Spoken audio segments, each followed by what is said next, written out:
Panaboans, hello KA-W.A.T.C.H advocates from Luzon, Visayas, and Mindanao. Hello KA-W.A.T.C.H advocates from Australia.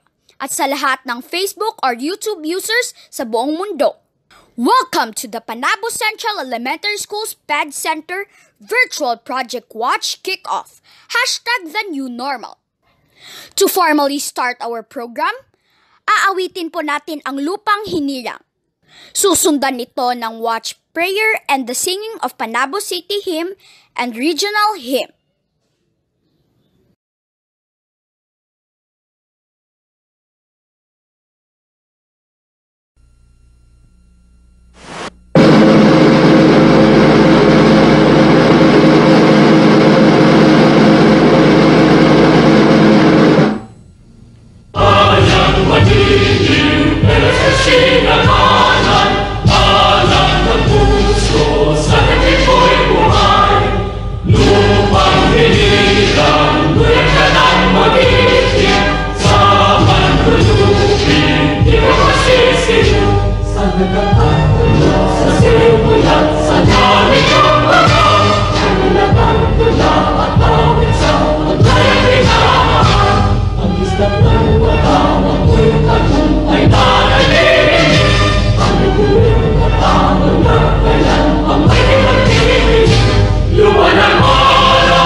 And also be able to promote it to our loved ones and to give dignity and honor. Also, Lord, help us to bind ourselves together to do the Project Watch for the benefit of the young and our society. Also, finally, help us, Lord, to be an agent of change so we can do wonders for our country and leave a lasting legacy. We ask this through your Son, Jesus Christ. Amen.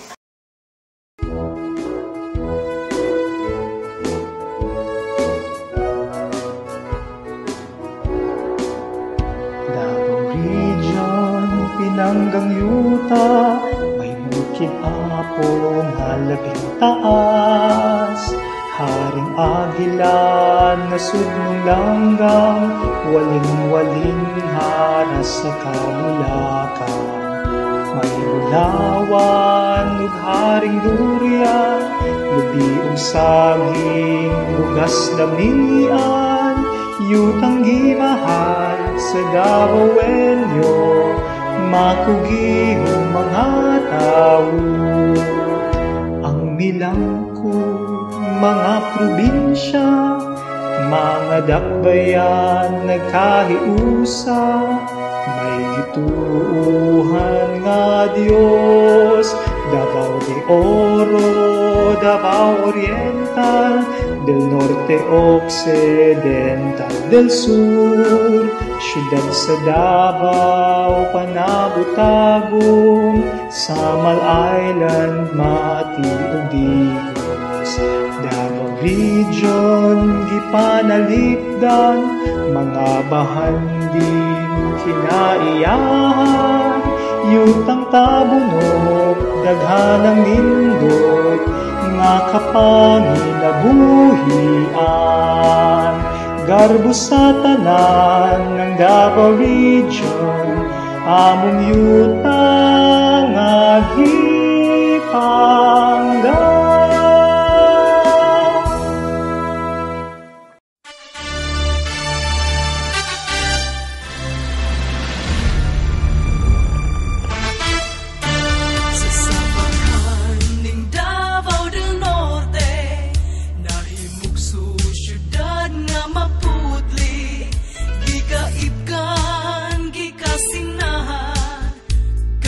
Sa kahitas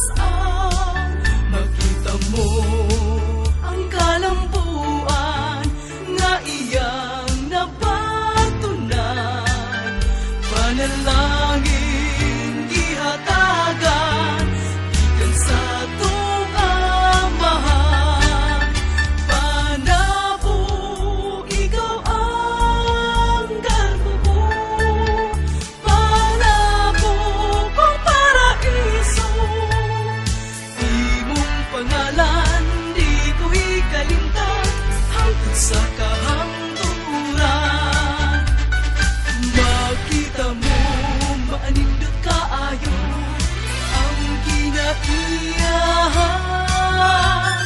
Asul nga kadagatan, pugnong kahanginan, preskong isdaan sa lapyahan. Perteng kaumahan, mabagal kong kalubihan. Busog nga sagingan, ikabuhi ang satanan. Panabo, ikaw ang garbo ko. Panabo, ang paraiso. Imong pangalan, di ko ikalimtan, hangtod sa kahangturan. Ang iyang mga katauhan, kugihan o kasaligan. Datuman o pobre, tanan gusto mo silbi, makikbatok sa kaaway mo, barok sa pagsulay, makikpiso uban sa hiniusa. Kusog panabo, ikaw ang garbo ko. Panabo, ang paraiso. Imong pangalan, di ko ikalimutan, hangtod sa kahangturan. Panabo, panabo, panabo.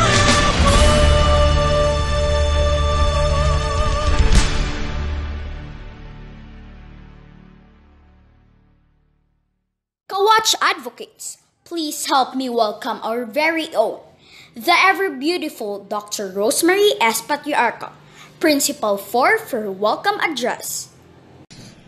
Warm greetings from PANABO Central Elementary School SPED Center. Another year working together has started for the fresh start of our school year through our school's Project W.A.T.C.H Advocacy virtual launching. Project W.A.T.C.H Advocacy is a significant campaign for core development of individuals.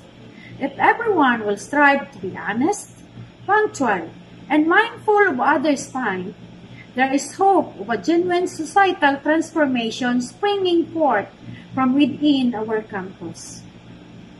These fundamental values, when acquired and diligently practiced by us, can exert strong influence to our young learners who will eventually acquire them. As teachers, we know too well that all these cannot be taught, but we can simply model, practice, and make it a habit by coming to school on time.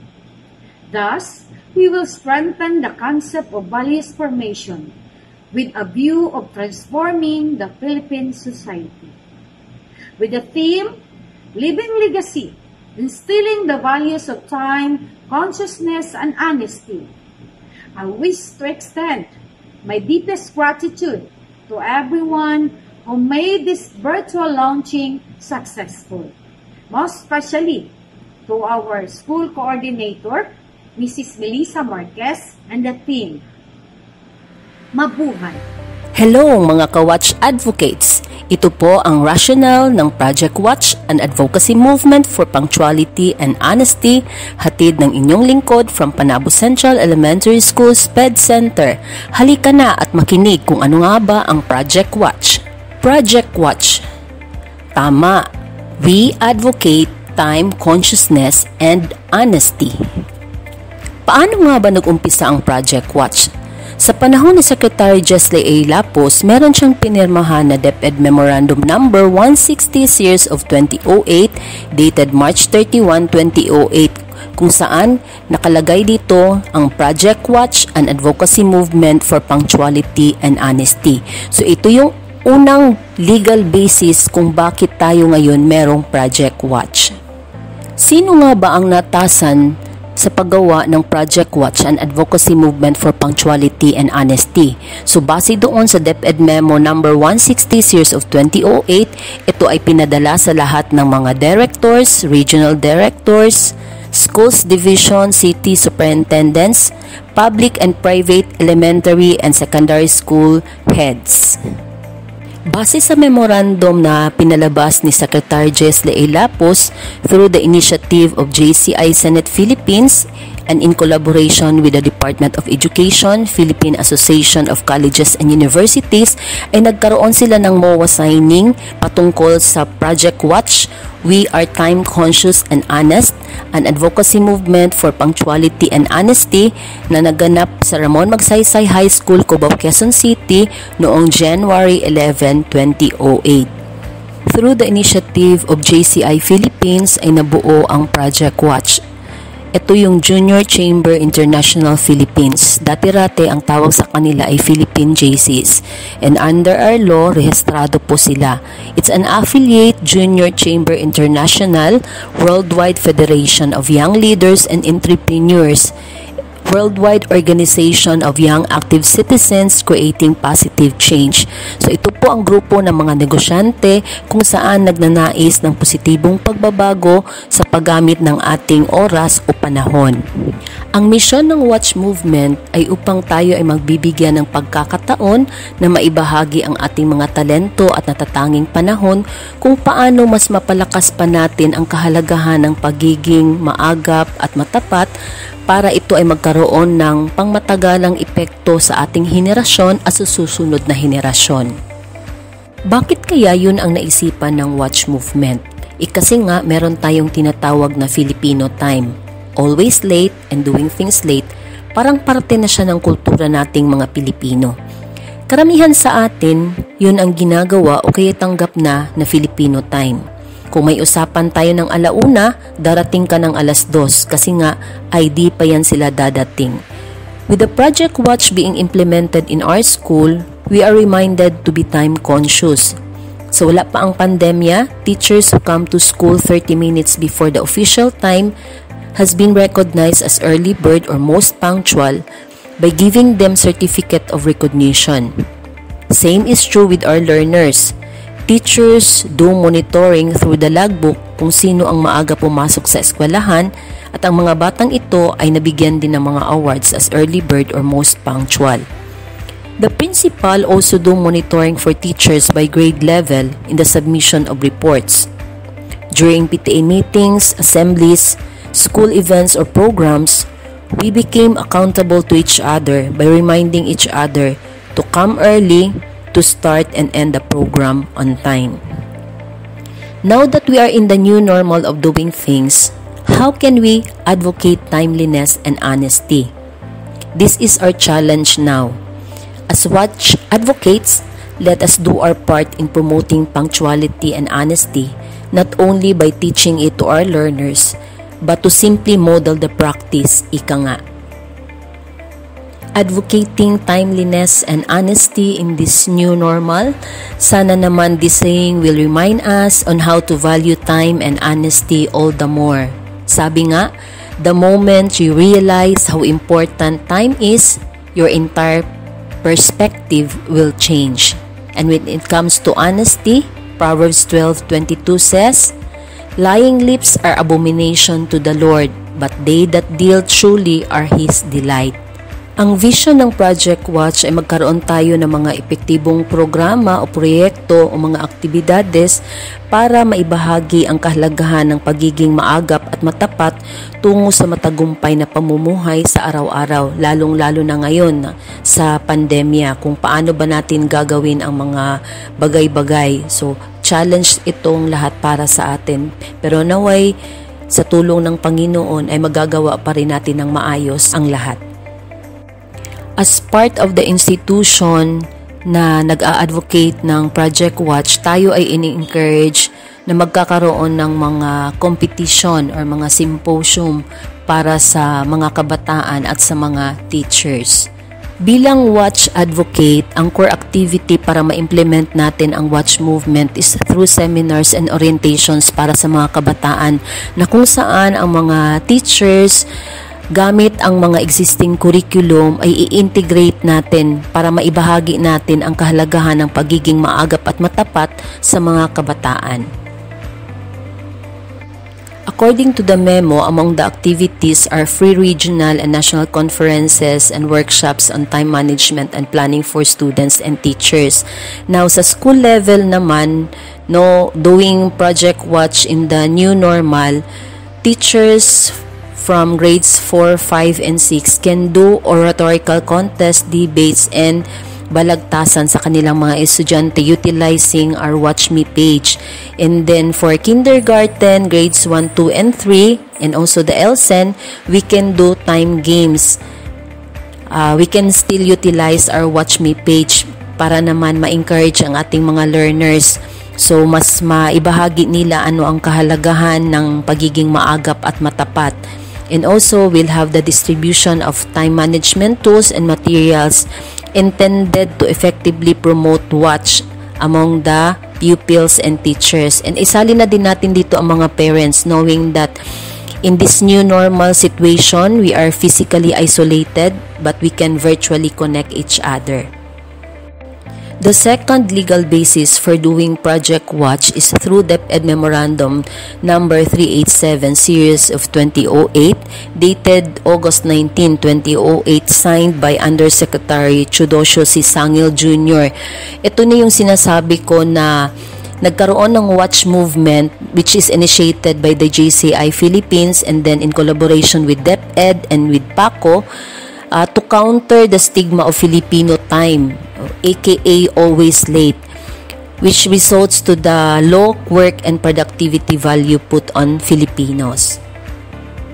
To counter the stigma of Filipino time, aka always late, resulting to low work and productivity value among Filipinos, among the activities suggested to be undertaken for all the agencies doing Project Watch is the conduct of 30-minute to 1-hour workshops on time management and planning. So this is also applicable to learners and teachers. Still on DepEd Memorandum 387, conduct of oratorical and time games in student activities.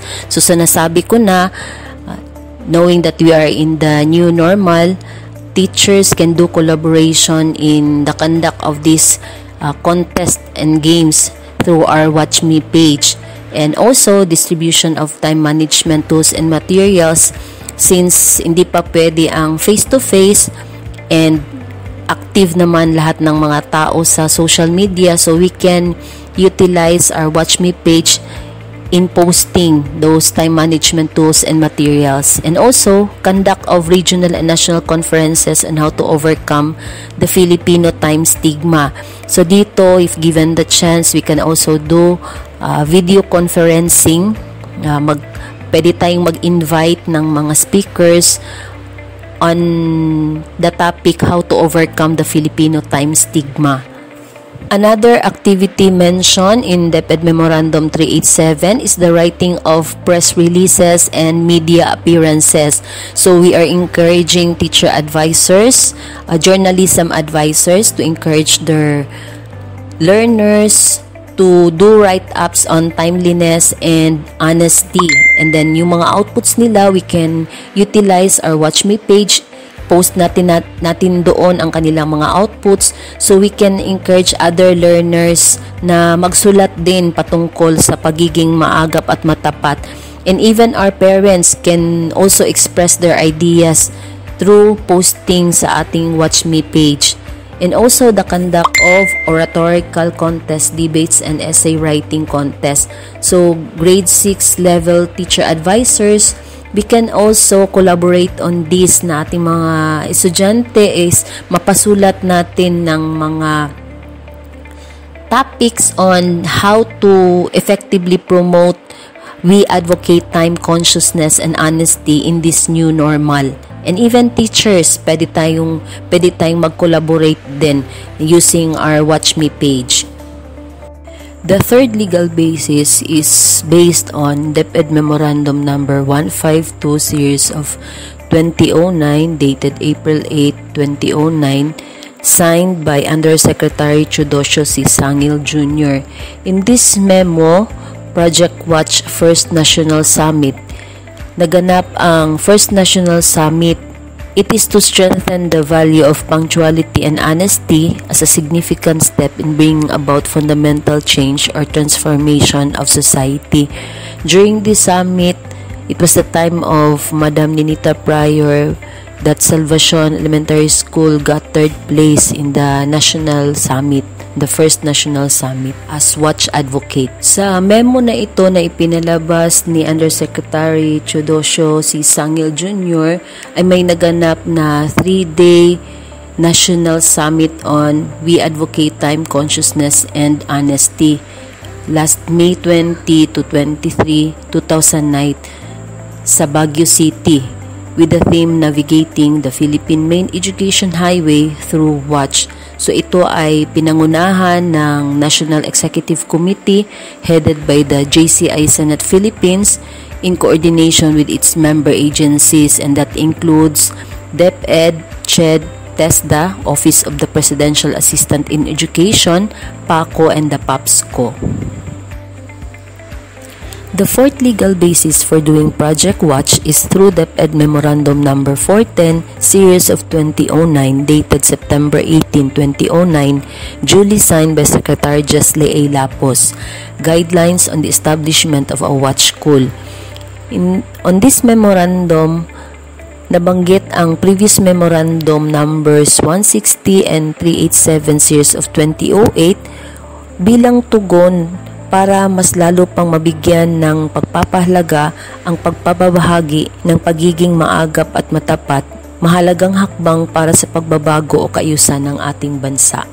The fifth legal basis for doing Project Watch is through Administrative Order Number 255 Series of 2009, dated January 30, 2009, duly signed by President Gloria Macapagal Arroyo, directing the heads of the executive department to lead moral renewal in their agencies, na kung saan dito sa Section 1 of Article 11 of the 1987 Philippine Constitution, it says it provides that public office is a public trust and that public officers and employees must at all times be accountable to the people, serve them with utmost responsibility, integrity, loyalty, and efficiency, act with patriotism and justice, and lead modest lives.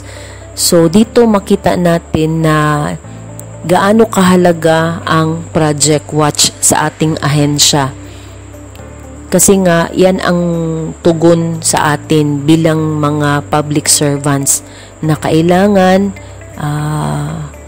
gawin natin ng tama at maayos at ipakita natin ang ating pagiging maagap at matapat sa ating mga tungkulin bilang mga public servants. Section 27 of Article 2 of the Philippine Constitution 1987 mandates that the state shall maintain honesty and integrity in the public service. So as Project Watch Advocate, pasok tayo dito kasi the state mandates that we, being in the public office, should maintain honesty and integrity. According to Administrative Order Number 255 Series of 2009, whereas Section 23 of Article 2 of the 1987 Philippine Constitution directs the state to encourage the participation of non-governmental, community-based, or sectorial organizations in promoting the welfare of the nation. So JCI Senate Philippines, as the one initiated the Project Watch, may basihan sila kasi nga the state is directed to encourage the participation of non-governmental, community-based, or sectorial organizations in promoting the welfare of the nation. So it's a collaboration of the government, non-government, community-based, sectorial organizations, including the religious sector. So we are together in promoting the welfare of the nation. We advocate time, consciousness, and honesty. So, honest in all our dealings. We take part in doing what we need to do. Doing things in the right way makes a difference. Truthful in our dealings, in what we're saying, makes a difference. It only takes a heart to do it with conviction para naman magkaroon ng kaayusan ang Advocating Project Watch, we advocate time consciousness and honesty means teamwork. We need each other. Hindi pwede gawin lang ng isang tao. Kailangan natin ang isa't isa para magkaroon tayo ng different strategies on how to inspire others. In this time of pandemic where we are physically isolated, we can virtually meet to collaborate and find ways on how to innovate in promoting time consciousness and honesty, and in that way we can grow as individuals and as a team, and in that way we'll have success in everything that we do. Yes, the word is teamwork. We advocate time consciousness and honesty. Coming together is the beginning. Keeping together is progress. Working together is success. I hope you find inspiration in what I have shared today. Sana magkaroon tayo ng cooperation, willing to meet even virtually so we can identify strategies on how to have strong collaboration, connection with each other, with our co-teachers, with the learners, and of course with the parents, knowing that we are in this new normal situation. And with that, we have the inspiration to innovate more ways on how to advocate time consciousness and honesty. And in that way, we will be able to hit the goal in advocating timeliness and honesty. So everyone, Panabo Central Elementary School SPED Center, we advocate time consciousness and honesty. Advocate. Be one of us. Thank you for watching. Thank you for listening. In this new normal situation, people around the globe have mixed emotions on how to face the challenges of this new era. Positive and negative thoughts are in the minds and hearts of people. Today, we have with us one person who does not want to use the word positive amid the COVID-19 pandemic. Instead, he prefers to use the word optimism to see things in a brighter perspective. Without much further ado, KA-W.A.T.C.H advocates, sit back and relax as we listen to our very own Panabo City Schools Division Superintendent Dr. Reynante A. Solitario, CESSC 6 in his inspiring message. My warmest greetings to everyone, all members and faculty and staff of Panabo Central Elementary School SPED Center, headed of course by the Principal Dr. Rosemary Patriarca. I congratulate you for continuously implementing and sustaining the project of the Department of Education. We advocate time consciousness and honesty, the WATCH project. We all know how significant this is in our organization. That's why we embedded the core values of DepEd in the mainstream of DepEd as an organization, and that includes maka-Diyos, makatao, makakalikasan, at makabansa. Apart from this, we are all challenged by our Secretary of Education, Madam Leonor Magtolis Briones, to advocate time consciousness and honesty. We all know that if everyone is punctual and honest, there will be a concomitant valuing for self-respect and for respecting others' time. These values cannot be taught, but they can be caught by simply modeling the practice and making it a habit. Thus, awareness of the benefits we can derive from being a WATCH implementer is basically the end goal in establishing a WATCH school.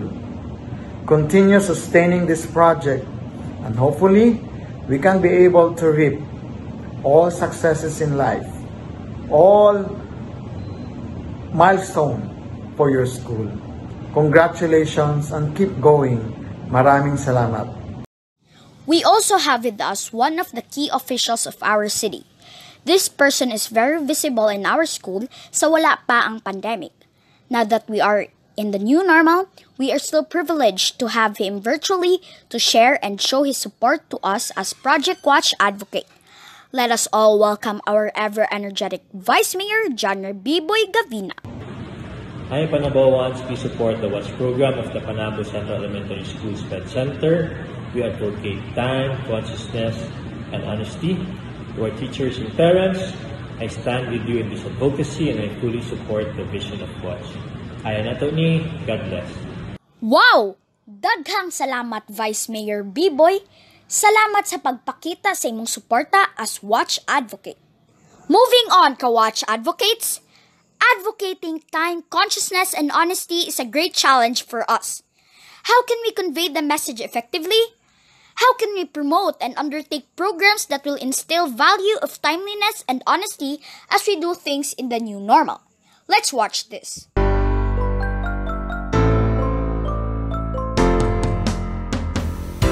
Handa ka na ba sa isang umaga puno ng ligaya? Bumangon ka na, harapin ang buhay na punong-puno ng kulay.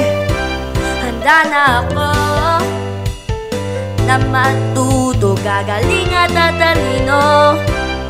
Ikaw at ako, ang makabagong bayaning Pilipino. Maabot ko lahat-lahat ng mga pangarap ko. Walang pangarap di makakamit. Aking sabay na abutin. Kakayanin ang lahat, kasama ng dasal at pagsisikap. Hawak-hawak kamay, abay ay ilagay sa tutok at rurok ng tagumpay. Basta't magkakaisa, halika na't sumama ka. Ang makabagong bayaning Pilipino, maabot ko lahat-lahat ng mga pangarap ko. Walang pangarap di makakamit. Aking sabay na abutin. Kakayanin ang lahat, kasama ng dasal at pagsisikap. Hawak-hawak kamay, abay ay ilagay sa tutok at rurok ng tagumpay. Basta't magkakaisa, halika na't sumama ka.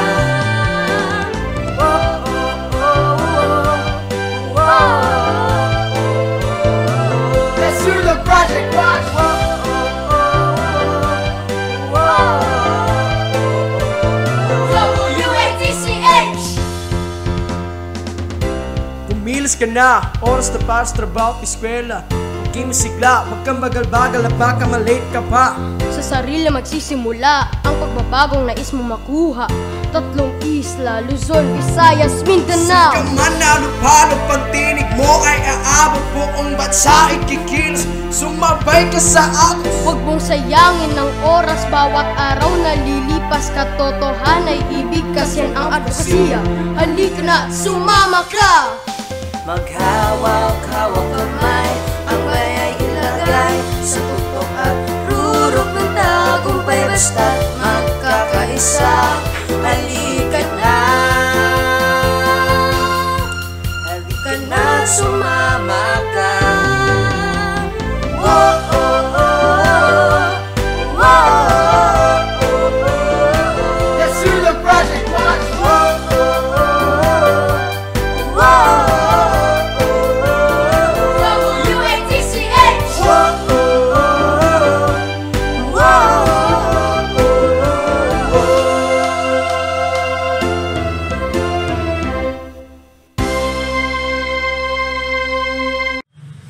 Good morning everyone. As we in a new normal, especially in the modality of continuous learning for students, it is very timely as we advocate about WAT.C.H Time should be treated as gold, as it never comes back. Therefore, we have to be conscious. As we kick off the WAT.C.H program, I asked my fellow parents to profoundly support this policy for our children, as it will lead them to be good citizens and leaders in the future. Again, from your PTA President, yours truly, my warmest congratulations and thank you. God bless us all and be safe, everyone. Hi, I'm Roel C. Apilianis, a SPED teacher of PANABO Central Elementary School SPED Center, SPED Elsen Sports Coordinator, Certified WAT.C.H Advocate ako. Hi, I'm Lanisol Damaso, Grade 2, Grade Level Head, Edukasyon sa Pagpapakatao School Coordinator. Ako ay Certified Project WAT.C.H Advocate. Hi, I'm Don C. Nobles, Grade 6 Head, MT2, and I'm the School and District Science Coordinator. And I'm a WAT.C.H Advocate. Ako po si Rizalito Arcilino, Teacher 1 ng PANABO Central Elementary School SPED Center, Grade 3 ESP Coordinator. Certified WAT.C.H Advocate ako. Hi, I'm Michelle E. Camino, a SPED teacher of PANABO Central Elementary School SPED Center, an iPad School Coordinator and Filipino Grade Level Coordinator. Certified WAT.C.H Advocate ako. Hello, my name is Maridel R. Billones, a Grade 4 Teacher Advisor, at the same time a School Guidance Advocate. Certified WAT.C.H Advocate. Hi, I'm Jonah D. Mamare, Teacher 2, Grade 6 MAPI Coordinator. Certified WAT.C.H Advocate ako. I'm Kimberly C. Saligumba, a Grade 1 Teacher, a School MTB Coordinator. Certified WAT.C.H Advocate ako. I'm Letty Canono, Teacher 3, SDRRM Coordinator, and Certified WAT.C.H Advocate. Hello everyone, I'm Vivian Julian, a Head Start Advisor of PANABO Central Elementary School SPED Center. At the same time, a Kindergarten Grade Head. At isang WAT.C.H Advocate ako. Hi, I'm Agnes Imelda C. Basanyas, Teacher 3, Grade 6 Teacher, and the School GSP Coordinator of PANABO Central Elementary School SPED Center. Certified WAT.C.H Advocate ako. Hi, I'm Sheridan Candido, the Brigada School Coordinator of PANABO Central Elementary School SPED Center. I am a Certified WAT.C.H Advocate. We advocate time, consciousness, and honesty. I am N.O. Bigisma. I am FO3 Anthony Lawrence Agustin. And I am FO1 Dumalag. Kami dito sa BFP, Certified Project WAT.C.H Advocate. Hi! We are the parents, officers of PANABO Central Elementary School SPED Center. And we are Certified Project WAT.C.H Advocate. We advocate time consciousness and honesty. Hi, my name is Fumiko Alapigisinga, Grade 6 from PANABO Central Elementary School SPED Center. Certified Project WAT.C.H Advocate ako. We advocate time, consciousness, and honesty. Hi, my name is Iris Sibukato from Grade 3 Jupiter. Certified Project WAT.C.H Advocate ako. WAT.C, we advocate time, consciousness, and honesty. I'm Jolmark Ipadaya, Grade 2 from PANABO Central Elementary School, SPED Center. Certified Project WAT.C Advocate ako. We advocate time, consciousness, and honesty. Hi, my name is Ronaldora Luis M. Silverio, Grade 5 Kitty Venus from PANABO Central Elementary School SPED Center. Certified Project WAT.C Advocate ako. We advocate time, consciousness, and honesty. My name is Lorraine Jewel Vita Sana, Grade 2 from PANABO Central Elementary School SPED Center. Certified Project WAT.C Advocate ako. We advocate time, consciousness, and honesty. Hi, my name is Junilini Bagasbas, Grade 2 from PANABO Central Elementary School SPED Center. Certified Project Watch Advocate ako. Hi, my name is Luis Kuda, Grade 2 GT Mars of PANABO Central Elementary School SPED Center. Certified Project Watch Advocate ako. Watch, we advocate time, consciousness, and honesty. We love watch and the voices in Dusa. Watch, we advocate time, consciousness, and honesty. Ako po si Micaela Marie D. Cabalida ng PANABO Central Elementary School SPED Center.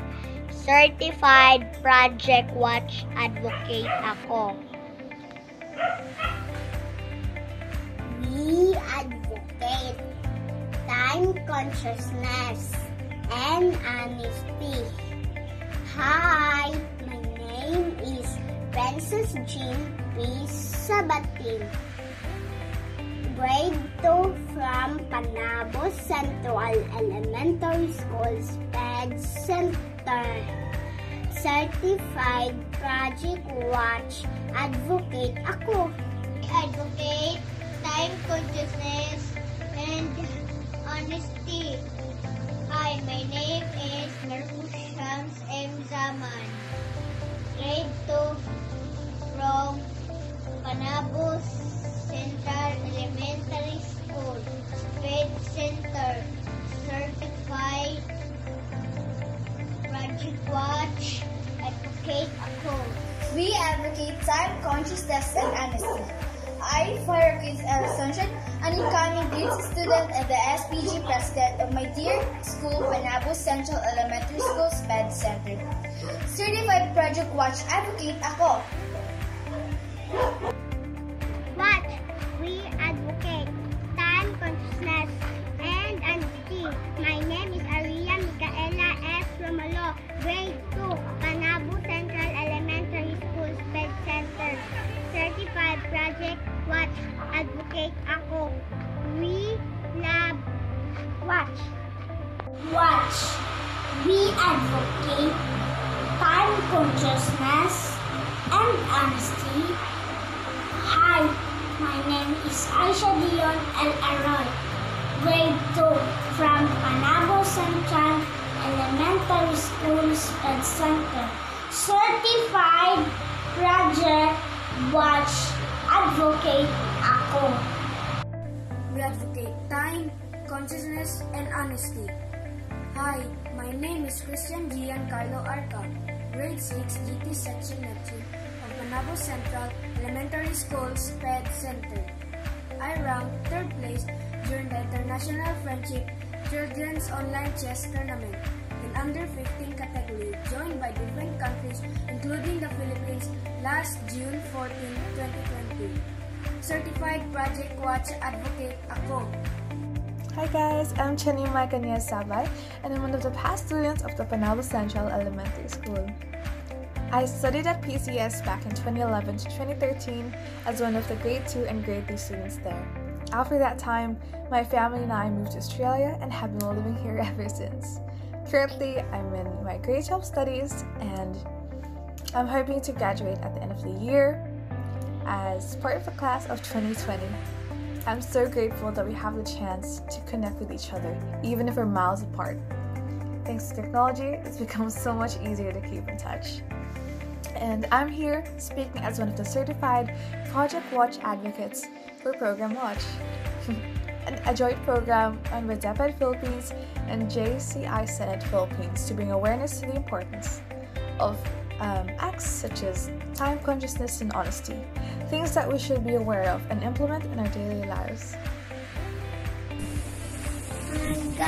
Hi guys, my name is Luke Isaiah P. Magallanes and I am in Kinder 2. And then my name is Liam Isaac P. Magallanes and then I am in Kinder 2 and we are Watch Advocate. Wow! Certified Project Watch Advocate ako. At this juncture, KA-W.A.T.C.H advocates, it is our honor and privilege to have with us virtually no other than our Region 11 Project Watch Coordinator, Dr. Nelma Lynn Barniha. It's an honor to be part of this special event hosted by PANABO Central Elementary School SPED Center. This kick-off unveils that there are many ways we can help build and rebuild the nation. Truly, we will heal as one because you and I can join hands together for a greater cause. That is by leaving a legacy for the younger generation to nurture, to cherish, to embrace, to advocate and work continuously towards a shared vision of hope to the beyond. This means that Project Watch leads us to a promising future, a legacy of values shared from one generation to the next generation. We advocate time consciousness and honesty in embracing the new normal. This is an advocacy for life that we need to sustain amidst challenging times. This is a call for all times, a call for all seasons, where individuals and teens, teachers, learners, and stakeholders are capable of doing and sharing with a sense of pride and community belonging. May adhikain tayo, aksyong Pinoy atin to. Project Watch, isa puso, isa buhay, ibahagi sa kapwa mo. Maraming salamat po, Dr. Nelma Lynn Barniha. Mga KA-W.A.T.C.H advocates, ating tandaan, may adhikain tayo, aksyong Pinoy atin to. Our snappy salute to our DepEd officials in the PANABO City Division headed by our Schools Division Superintendent, Dr. Reynante A. Solitario, CESSC, along with ASDS, Dr. Rebecca Sagot, and Dr. Eric Dalumpinas, Division Project Watch Coordinator. So mga KA-W.A.T.C.H advocates, teachers, learners, parents, and stakeholders, patuloy po natin i-share sa iba ang tungkol sa Project Watch. In this new normal learning opportunities, it is important that we take part in promoting and undertaking programs that will instill value of timeliness and honesty as we do things in the hashtag New Normal Challenges, hashtag New Normal Changes, and hashtag New Normal Situations. Kasama ng dasal at pagsisikap, hawak-hawak kamay, ang bayay ilagay sa tutok at rurok ng tagumpay, basta't magkakaisa. Halika na at sumama ka.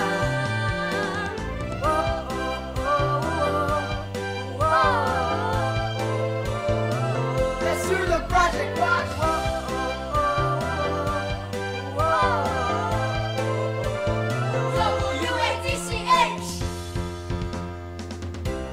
Kumilos ka na, oras na para sa trabaho at eskwela. Huwag kang masigla, huwag kang bagal-bagal at baka malate ka pa.